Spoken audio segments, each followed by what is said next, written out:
decided I'd talk about ship classifications. Spaceship classifications, that is. Alright, now the specific spaceships I'm talking about are the mini Lego ones that I made, that I showed you guys. And I'm sure I've mentioned this before, but in case you forgot, they're all part of this, like, universe I've created that's set in the future, because, well, I'm a nerd, that's what I do in my free time. But for classifying them, there would be manufacturer, type, size, and then class. Now, I've come up with a few of these future companies that make these spaceships, but I feel it would take too much time to explain them, and even if I did, it wouldn't really mean anything to you.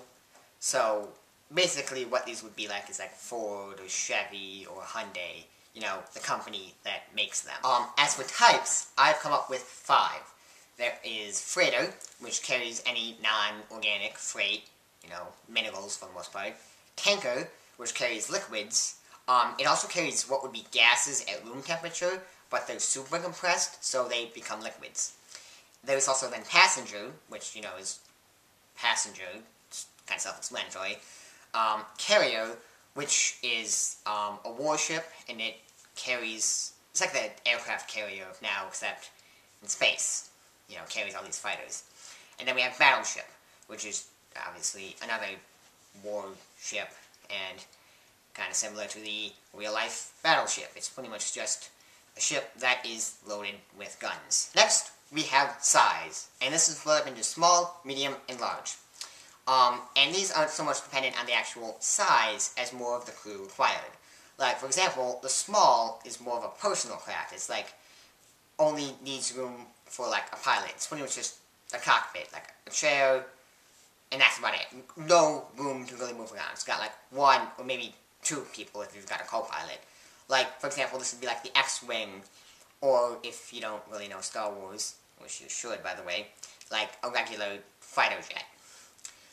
Next we have Minium, and this would be a bit larger. It's, of course, got a cockpit, but it's also got like walkways, so you can, you know, move around in there. This would be like, again, if you Star Wars the Millennium Falcon, or if you don't know that, which I don't know why you wouldn't know that, but like an airliner, like a 747, for example.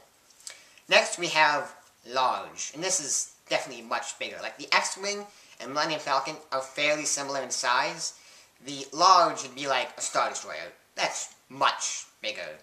And like, this would have like a really large crew, like several dozen people in it, at the minimum, I'd say.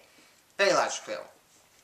And that would be considered large, like, and again, if you don't know Star Wars, this would be like an aircraft carrier, you know, something like that. So that's kind of how they differentiate the size. Alright, and finally, we have class. And this is a name given to it by the manufacturers. It's usually based on appearance. For example, my carrier was the Stingray class, because it kind of, at least, looked like a Stingray. And my Battleship was the Shotgun class because of, you know, the double barrels.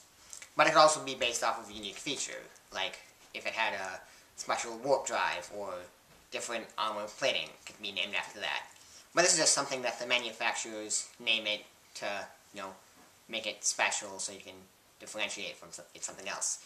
And there's usually a generation given after it, like, could be numbers or letters, just so you determine, you know, how advanced, or, like, in case they do new versions of it, you know, updated. So, yeah. But yeah, hope you enjoyed it, and see ya!